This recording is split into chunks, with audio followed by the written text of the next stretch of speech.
Godfather, Godfather. Pulled up to the scene in a 65 Bentley, dripped in Brioni, China doll with me, looking like a supermodel. Oh, what a feeling.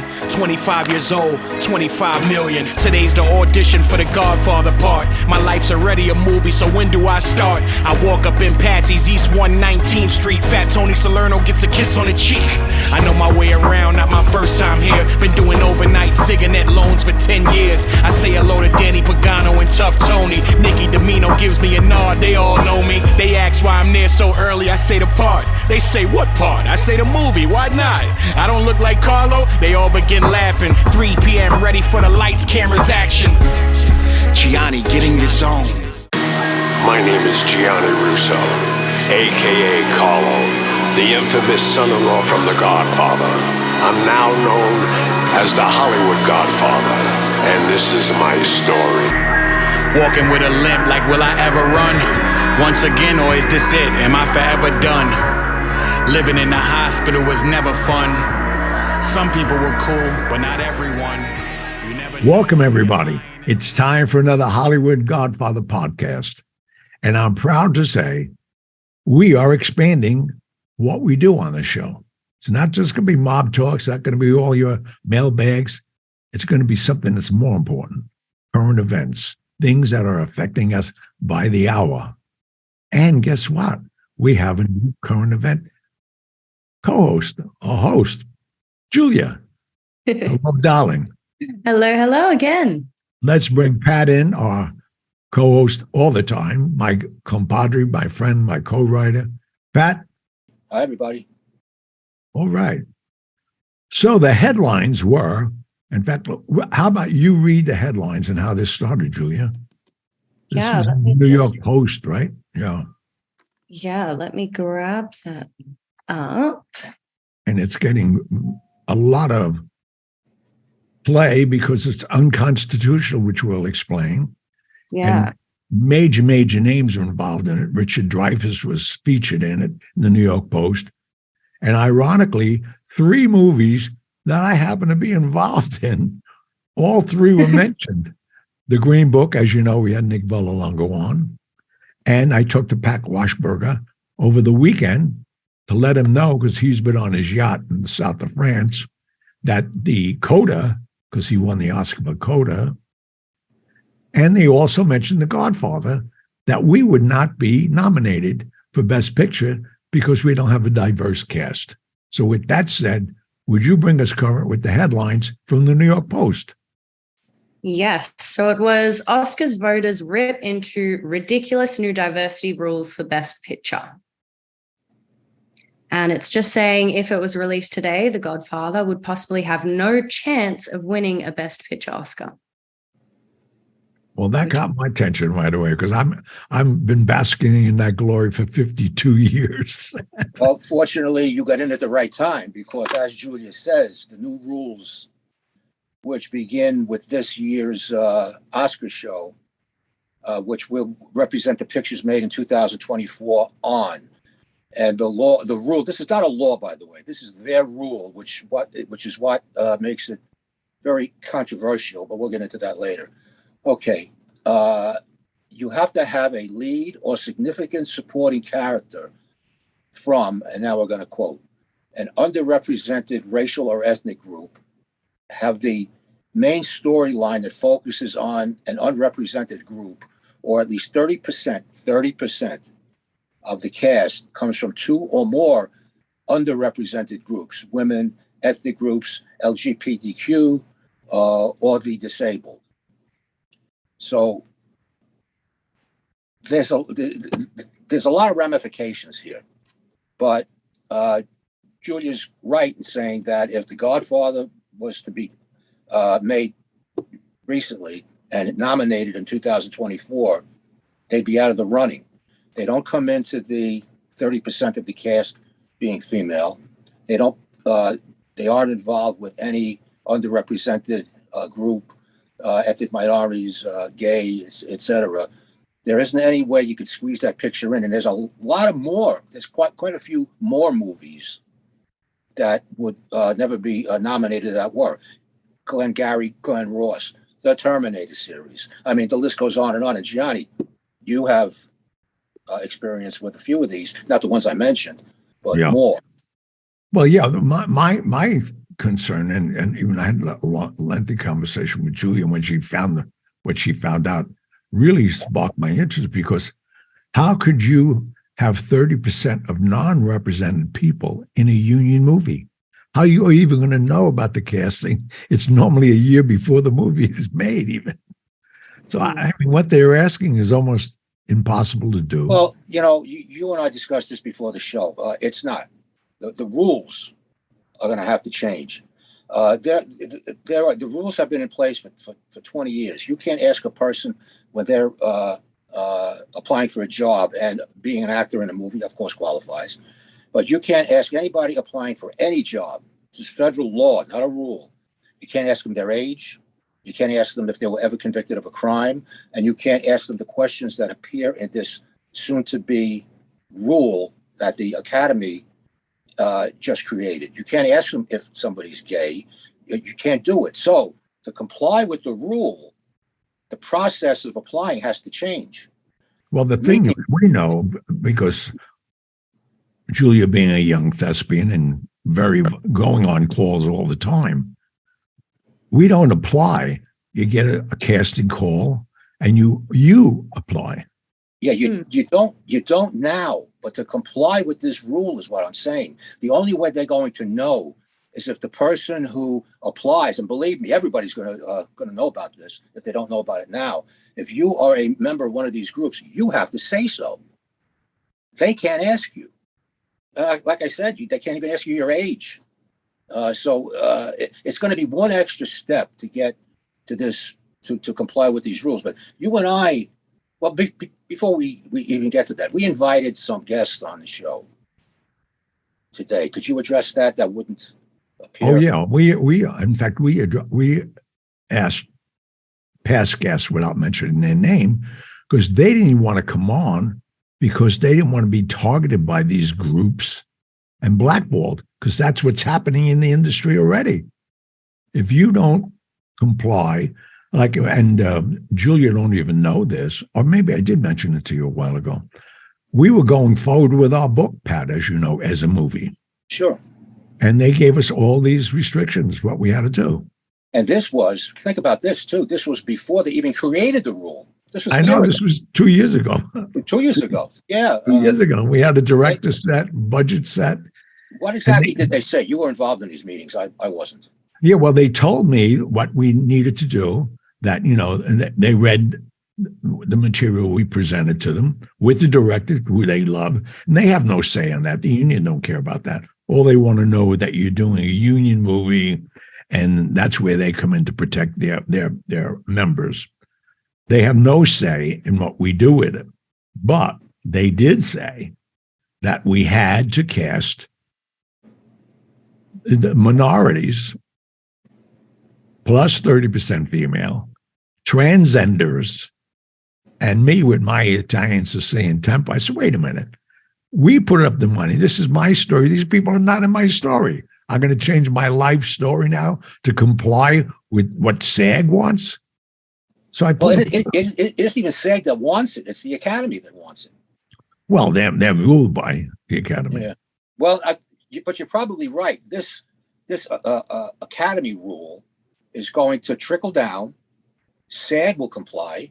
It has to. Yeah, it has to. And the repercussions of this go to, as you said, a person's constitutional right of free speech. You and I created a book. This is our book. This is our intellectual property. And that people are telling us now that we can't do what we want to do, that they're trying to control what we want to create. And it isn't only writers, it's musicians, it's everybody. They're telling people that create that you have to listen to us, otherwise you won't be able to sell any product. That's the problem. Well, the problem too is and in fact, for the audiences that are not in our business, that are our fans and follow us, I'd like Julia to reflect on what she found and how crazy this is. They can't enforce the rule based on our constitutional rights. Julia, will you enlighten all of us who don't know this, please? Yeah, definitely. I was doing a little research in the background of actually the legality of all of this. And as an employer, legally, you're not allowed to ask an employee or someone you're looking at hiring what their sexual preferences are. And you're also not allowed to ask them if they're disabled. So it's also sort of difficult then as an employer, even if you were wanting to comply by these standards and these rules, you can't actually ask the people that you're employing. So you don't actually know whether you're going to meet that standard or not unless the employee decides to volunteer that information. Exactly. They're gonna have to say it. Yeah. And then what happens if they out themselves, so to speak, and they don't get the position? Yeah. For lack of talent, for example. Now, everybody, the whole world is going to know perhaps a secret that they've been keeping forever. Yeah, and that's the thing. And that's why those laws were put in place to be able to protect people in the workforce, to not, be discriminated against those things that they have been discriminated against in the past. And now it's almost saying, well, if we want to be able to meet these standards, you're pretty much going to have to tell us. Yeah. But they're not even allowed to ask. So it's just it doesn't quite add up. It doesn't line up. No, what comes first, chicken or the egg? Yeah, well, it's good. Well, the only way to do it, as Julia said, is for the actor, the potential actor in the picture, to volunteer the information. Other than that, it's illegal. Mm. And even though it's not a law that they passed, it's a rule. You're creating an illegal rule. Mm. So as Johnny was saying, we had several A-list people that agreed with what the three of us are saying here, but they were in fear, if I can use that word. Well, there was trepidation. They were intimidated by the power felt of that unions. They could be blackballed. I mean, it's happened in that industry numerous times. In the 1950s with the Red Scare, who's a communist, who isn't. I mean, they can blackball you. Harvey Weinstein was famous for doing that. You didn't comply to his sexual needs, you were out. I mean, you could get another picture, no matter how talented you were. It's easy to blackball someone. So when you're in power, yep, you're right. Yeah, of course, it's all about power. So the people that we had called, that Gianni called to say, invited them back, and they didn't agree with this rule, but they weren't going to come on our show and talk about it. It's amazing already, and that's in effect already on our creativity. Yeah, discuss it. What are you talking about? I tell you, from my point of view, you and I created 2 books together, and they were fantastic, and everybody's happy and selling, and we got approached to do a movie. I'm writing other projects too, because this is the way I earn a living, and it is extremely difficult. And I'm not just saying this because I'm the only one affected by this, but other writers that I speak to, what most agents and publishers are looking for now is exactly what's in this newly created rule. Minorities, disenfranchised people, gay, ethnic minorities. If the book, we'll talk about books now, not movies. If the book is not about that, and that's the entire storyline, not 30%, we have a hard time selling books. I know people that have been writing series for years can't sell their next book. Well, what's interesting about that, as you and I do with every book, now we're going into our 3rd book, we write these books with the intention that hopefully they do become movies. So if we don't comply in the storyline, we're never going to comply with the rule to get the movie made. Well, that's true. Everybody, I've spoken to, I don't want to tell you who we spoke to, but we've spoken to people who are in the industry that read our current book, The Sixth Family. I mean, we just go on Amazon and read the reviews. Oh, wonderful, great, what a movie. We write for the people who are want to know how we start to formulate these stories. We look at like The Sixth Family. We view that as a movie.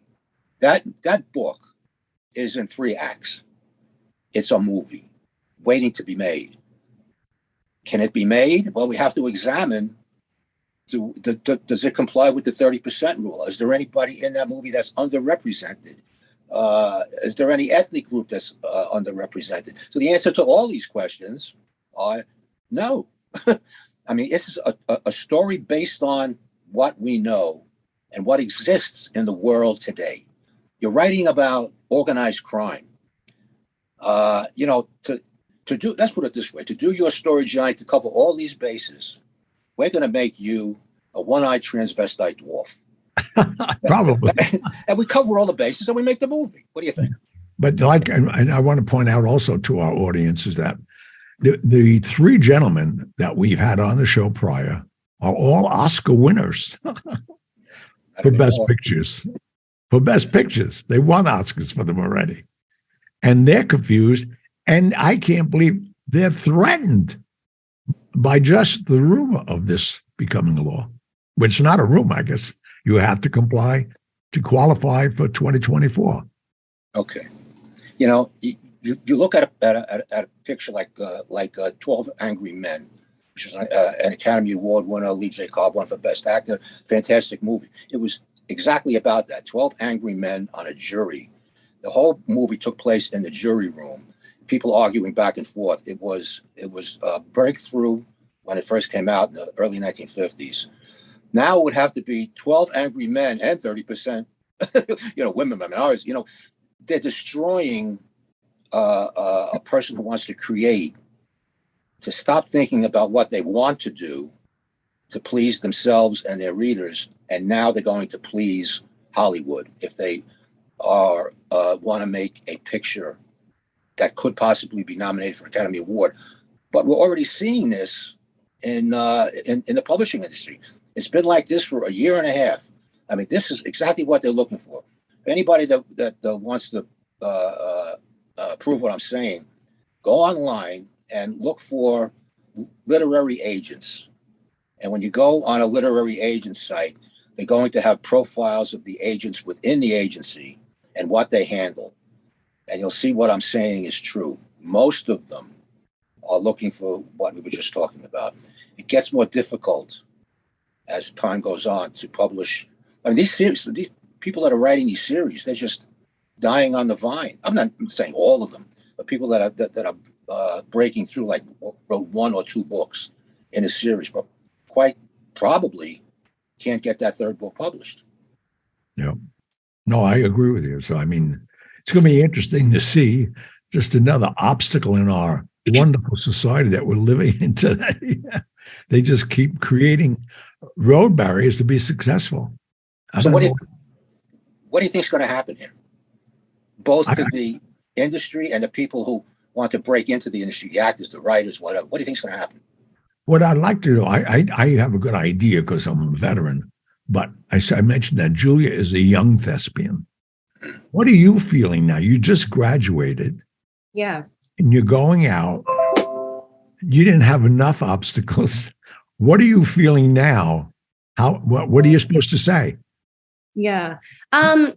Look, we had a lot of conversations about all of this within school, and obviously inclusivity is something that is really important, and giving people that haven't previously had the chance is a really important thing to be doing. But even before the rule was implied, it said that the past 5 years of the winner of Best Movie have been things that have included these new regulations anyway, but they were picked because they were the best movie.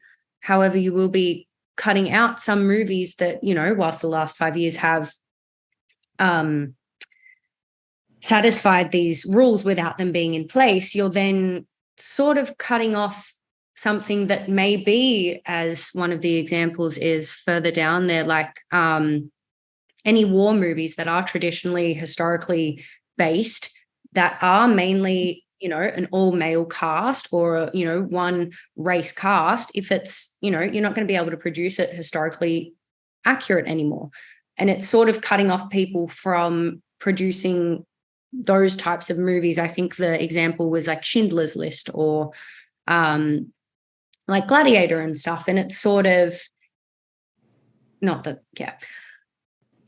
But it's sort of interesting because we're coming from a position, a lot of like my peers and stuff, we're coming from a position where inclusivity is, important, and to give people that deserve a chance that previously haven't had a chance to have one. But if you're putting regulations around it, it then stops creativity and certain creativity, which is also an issue.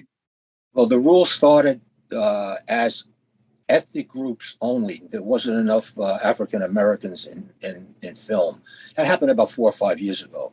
And they gave examples that the Academy Awards were all lily white for years. And I can see that, include African Americans in it. They're it's part of the population. You can't exclude them.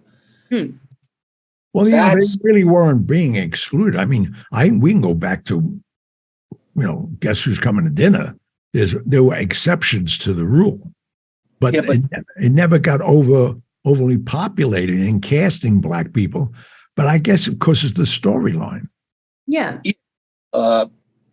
But what they asked at the time, the 4 or 5 years ago, when they said, there has to be more African Americans in movies, it was basically a suggestion. Some of the people complied, some of them didn't, and that leaves the people who create the art with a choice. You don't have a choice here. They're forcing this upon you, and it's not. This is not about exclusion. If you're specifically excluding people that are on this list, that's a different story. What's being forced upon us is inclusion. Yeah. They're forcing this upon people in the arts. They're not saying you're breaking federal law. Nobody's breaking any laws here. This is a rule of inclusion. And I can't see this. If somebody has let's use the word will, since this is a family channel. If somebody has the will to bring this to court, this is going to go down flaming. I mean, this is going to sink like the proverbial rock in water. They can't do this. Yeah. They can't give you. The interesting thing what you're just saying now, as I'm sitting here, 52 years ago, when I went up to be Carlo in The Godfather, they told me, "Do you have an agent?" I said, "No." "Are you in the union?" They said, "No, you can't be in the movie." I said, "Excuse me." I quoted a New York law. I said, "This is the Taft-Hartley state. I have the right to work." And they all looked at each other. They never heard of that law. These guys, Bobby Evans, all of California. New York is a Taft-Hartley state. So I said, "I can get it. You give me a letter. I'll be in the union. I'll do this. I'll do that." And then there was some other words said back and forth between Joe Colombo and Barry Schlotnick, fortunately. And there I am 52 years later. But even thinking about it now, even for a Julia, if Julia knew the rule, she could say to the casting agent, "I don't want this to be public, but I'm gay." So now she's in. She's female and gay. She's got two. I mean, they're making it a joke. How are you going to find out? You can't. You can't ask, but they can volunteer. So you bring up a very valid point. To give an actor, I know this is a very difficult business to break into. I mean, acting, writing, anything, but particularly acting. You walk into an audition and say, "I'm gay." You have a leg up on everybody else now, yeah, and you could be lying. Think about it. Maybe they can't question you. Well, what are they going to question? How gay are you? That's saying like I am. What I'm saying. You always say I am slightly. You can always say I am slightly pregnant. I mean, you're either gay or you're not gay. But the thing is, if you say that, well, you are now included versus the people who are excluded. Exactly. They tried this in the NYPD and other civil service jobs throughout the United States. When I was on, to get promoted, they were going to promote 1 out of 3 people to sergeant. There had to be a minority group. And if they didn't score well, when you take a civil service test, whoever scores highest gets promoted first. What they were doing was moving people up. If you scored a 75, you can be promoted ahead of somebody who got a 95, for example, to meet the quota. And that went on for quite a while. And then they stopped doing it. There was all kinds of suits, but it took years. I mean, it took many years that happened to me. I was way up on the sergeant's list and through a variety of court cases and everything. I had to wait 9 years, and I was way up there on the list. This is only going to lead to confusion, chaos, and a lot of hate going back and forth between who's opposing rules. The only person that stood up for this, that was vocal about this, was Richard Dreyfuss. Right, and he don't care about anything. He's a leading man. They cast movies around him. Well, he's also in the twilight of his career. We can say that too. But the guy's won a couple of Academy Awards for Best Actor. But the question is it going to ruin his career? No, he's already had a career. That's what I'm saying. Still, to be vocal like this in the Hollywood system now is like becoming a pariah. Right. How many people are not going to talk to him because of this? But I can understand he's out of the ordinary. No, he's out of the ordinary. But I just thought of a brilliant thing, Julia. I know how you can get every role you go up for. You have to hire you. What? Well, number one, you're female. Mm-hmm. You're going to say you're gay, and you're going to come on with a crutch. All right. now you got three. That's what they're making you do. They're making you, if you're hungry and you want the role, what are they going to say? You're not? Yeah, that's the thing. This is going to probably cause people to say things that they're not, which is also really hurtful towards the, people that have been discriminated against in the past. And it's like, you're just going to have people out there lying to get roles now instead of, then it also comes down to, say, people in those positions. Did I get the job because I was the right person for the role, or did I get the job to meet a quota? Which is also, that's why you'll never know if you've actually earned the role. The word quota in this country, when it comes to hiring, is a 4-letter word. You can't have them. You can't have quotas. So eventually, this rule is going to go by the wayside, more than likely. But once again, it's a rule and it isn't a law. Laws can be passed and laws can be unpassed, if that's a word. But a rule, it's going to be tough. And perhaps, think about this. Here's something I can throw out: is the Academy cutting its own throat just to get certain groups in films? First of all, that might not belong in them, and two, that have less talent than other people. And the example is, once again, in the NYPD that was hiring people that scored less. You can use the analogy in this particular case in the acting field, that maybe they're hiring people because they have to and they're not as qualified, and the critics will see this and rip the film apart if it's poorly done. What do you think? I think it's a good time to take a break and earn some money and dwell on this, because I'm going to give another little challenging question to our audiences to listen to and react to. We'll be right back.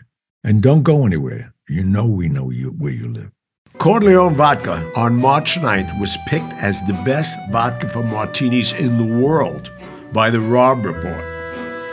By calling 518-713-4050 or 518-220-9463, it could be shipped directly to your house. The finest vodka in the world by Robb Report.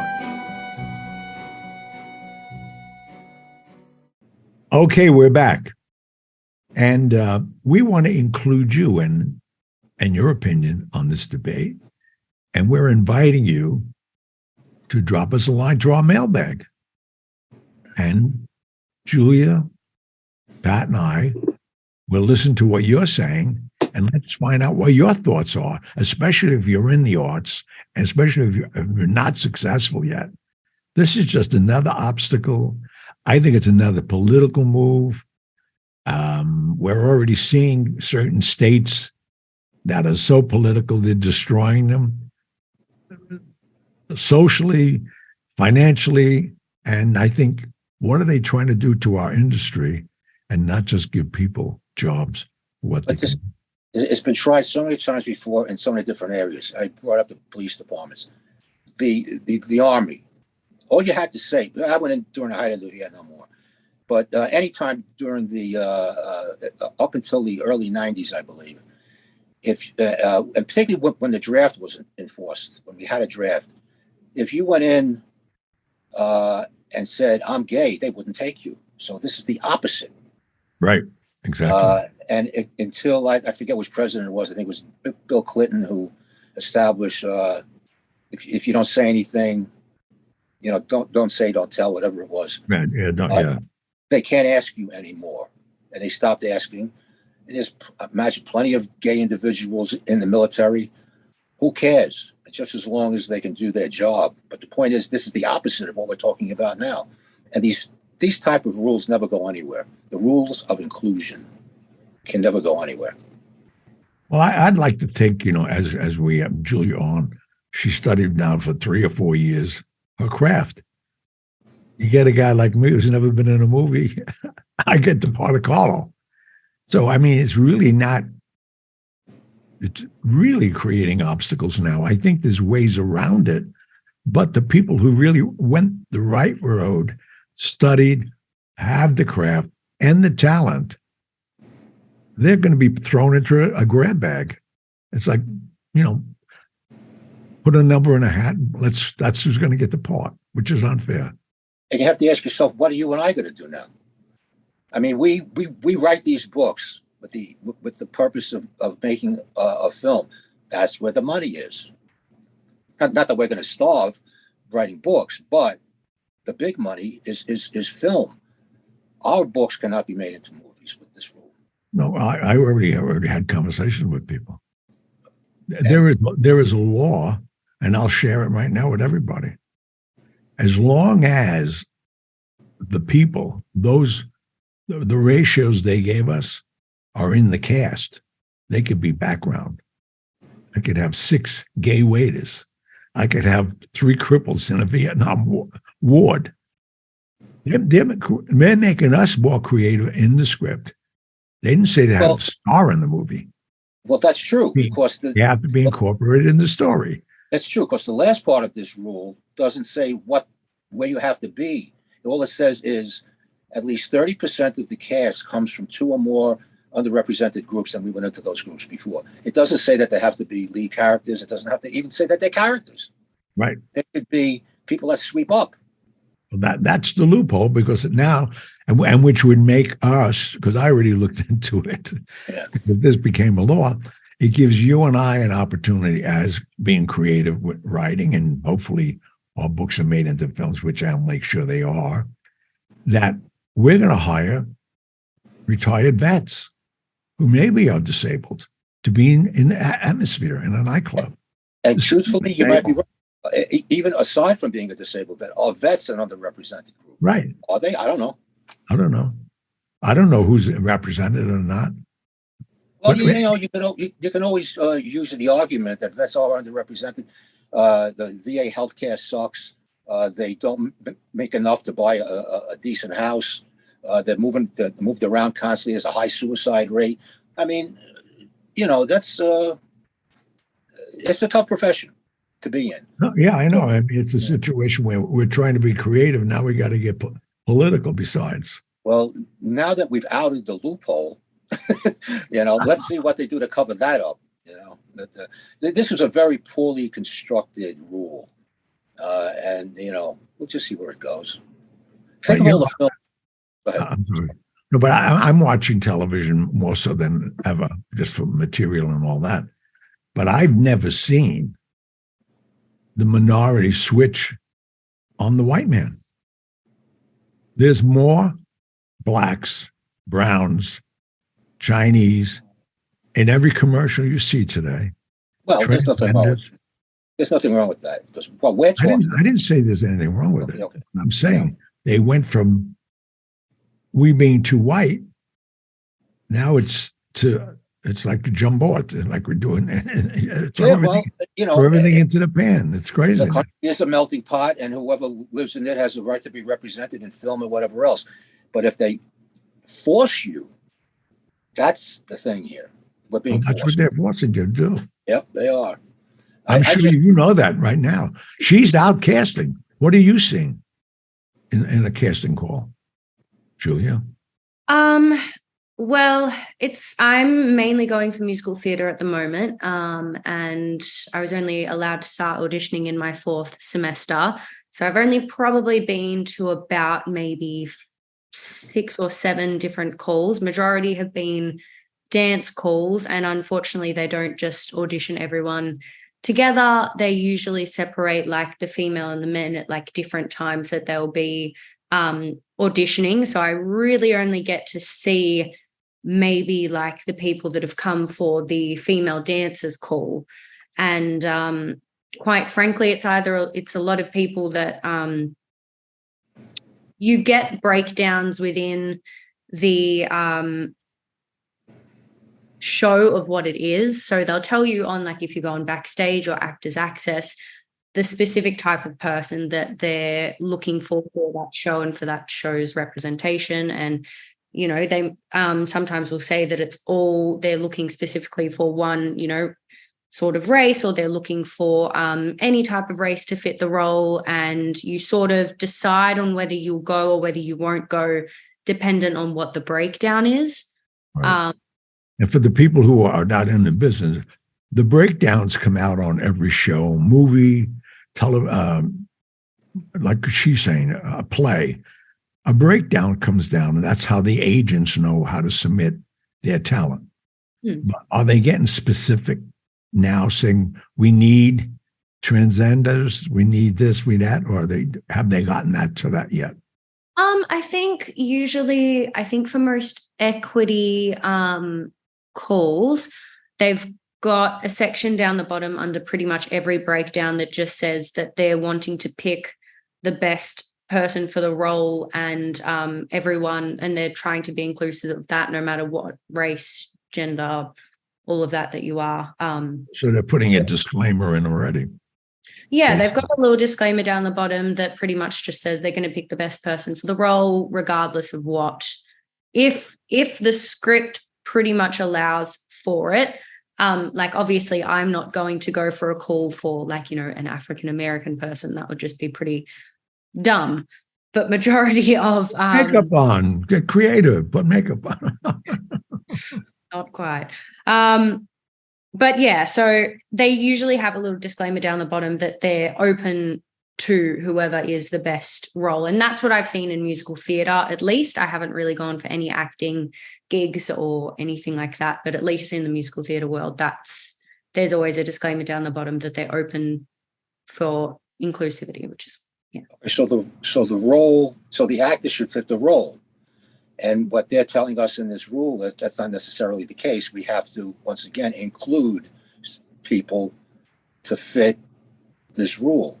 So if you, hypothetically, I realize it's completely off the wall, but as an example, what do you do if you're casting West Side Story? Yeah. And that's easy. Well, West Side Story right now. If you're going to follow a rule of everybody gets a break, and if they're trying to force certain groups on us, why can't diversity be in every film? It just doesn't make any sense. They're picking on just certain things. They're not going to put Asian Americans in West Side Story. I mean, they could throw 2 in and say they live in Spanish Harlem. You wouldn't even know it. They're in a crowd. There's a lot of ways around it. I've done enough film. Yes, look at any given Sunday, I had 30,000 people. I got rid of all the diversity that day. When we were playing the different games, we filled the back. We put out ads. Yeah. Whatever your gender is, come. Yeah, I misspoke there because it's true. The 30% could be anything. In fact, they don't even have to be in the movie. I know. They could be part of the crew. I don't know why they're doing this, but anyway, I think that's the thing. You now have to ask the crew what their, sexual preference is, or if they've got disability. When have you ever asked like crew members? No, they're normally teams who just keep hiring. When I hire a cinema photographer, he has his team already. I have a light guy. He has his team already. That's why we're bringing him in, because he's great. I tell you, go ahead. I'm sorry. Okay. Employers know, and we're talking about employers everywhere, they know to comply with Title IX as the federal law they have to be very careful with what they ask me. We've already gone down the laundry list of what they can't ask. But when I was let go from my university teaching job after I got my doctorate, which they paid for, by the way, then they said, "Okay, you're gone." I always had in the back of my mind, what could this reason be? And but I said, well, I was there 20 years. And I said, well, I'm just going to look for another job. Now, when I applied, and I went through this last year, Johnny, every time you called me, I was out being interviewed by somebody. There's a lot of universities around here. And I would fill out the application online, and on paper, I look great. I got more degrees than a thermometer. I've been a lot of experience. A couple of masters, a doctorate. The list goes on. They can't wait to get me in there. And then when I walk in the door, granted, I look a little younger than I am, but they look down the list. He was in the military. When did you serve? And I tell them I was a volunteer for Vietnam. They start doing the math, and all of a sudden, and I don't expect. What kind of a job do you go to? But they said, they don't hire you on the spot. So no one expects that if they're looking, a large group of people. They say we'll be in touch. Well, I did this. And I'm immensely qualified to teach in the university. Between, have to be a published author in addition to all the degrees. I got all that. Never hear from these people again. So I think I got aged out. Yep. But they can't ask you. No. They don't want to invest their time. Where's this guy going to be in 5 years if he's even still around? They don't want to invest their time with somebody like me. So, and you and I talked about this, and you were right. And I said, why am I wasting my time doing this? So now I'm a full-time writer and a private investigator. I'm happy, but yeah. It's the system. We live in a democracy that tries too hard to be a democracy. There's got to be some kind of rules, just like, when your kids are growing up and they get pissed off because you're applying all these rules. The first thing that I said when my kids were able to understand is, you don't live in a democracy. We're the rules here. You go by what we say. And if you want to challenge them, go ahead. And if I don't see your reasoning, you got to do what we say. And it takes a little, you got to hammer that into their heads until they realize that the word fair doesn't come into life. Life is not fair. And we see this is taken to an extreme. But that's just an example of just life in general. Not fair. Well, we would like to hear from you. This is, as we said, a new category of Hollywood Godfather. Julia is obviously going to be ahead of it. So the only way we know if you want more of this controversy, more of us looking into things that may affect your life daily, specifically you as an individual and whatever your employment is, or whatever your craft is, just let us know. Because we're looking to expand the show. Yeah, we should categorize this too, Johnny, as we're not going to discuss politics. Oh, no. We're going, this approaches on a political subject, but we're not, the Democrat Republican thing, who should be president, what do you think of this guy or that guy? We're not going anywhere near that. No. This is something, we're going to talk about things that affect our day-to-day lives and our livelihoods, basically. Julia, you have anything to add to any of this? No, I think that pretty much, sums it all up. It's just a very complex subject, and it's a little bit hard when you start putting restraints on people's creativity, because there's also the freedom of speech thing in America, but not too much freedom. You have to have it within, specific guidelines. So I think our combination right now, having you added to our cast, is a big asset to Pat and I, because we're so set in our ways. We need somebody that's out there that's a little flexible. Yeah. And the good news, you're not even an American citizen. You came from another area, but I think that gives us another light, which we wouldn't have. So I think we made a great choice. She is our co-host officially going forward. And Julia, I have to ask, when you're rich and famous, are you still going to talk to us? Oh, are you kidding? She's rich and famous now. She's talking to us. Okay, folks. All right. Well, this is a wrap. Thank you. Send the cards and letters. That's how we're going to know what you want to hear and do. God bless you all. Julia, thank you. Pat, and to the next show. Good night, everybody. Good night, everybody.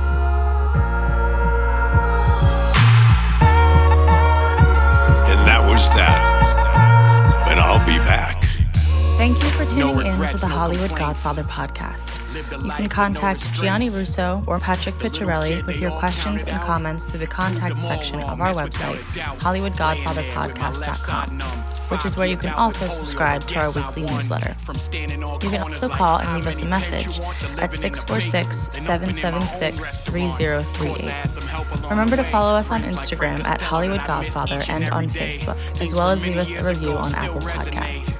We'd like to know what you like about what we're doing, what you'd like to hear in the future, and anything else you might suggest to improve our podcast. Most importantly, hit the subscribe button. We'll be back next week with stories of the mob in Hollywood, as well as answers to your messages. Good night. My kids still can't believe I sat with a saint. My life's like scenes out of a movie. I'm the Hollywood Godfather, truly. I got stories with them all. You know, celebrities, world leaders, icons, who knows what's next for me. I'll never get too old to have a little fun. Come on, I'm Gianni Russo, a genuine one of a kind.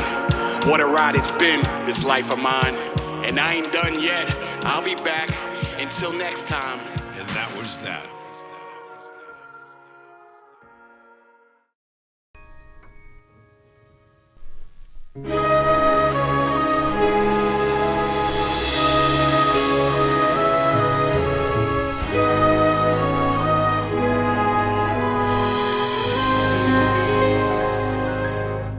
When I was 17, it was a very good year. It was a very good year for small town girls and soft summer nights. We'd hide from the lights on the village green. When I was 17,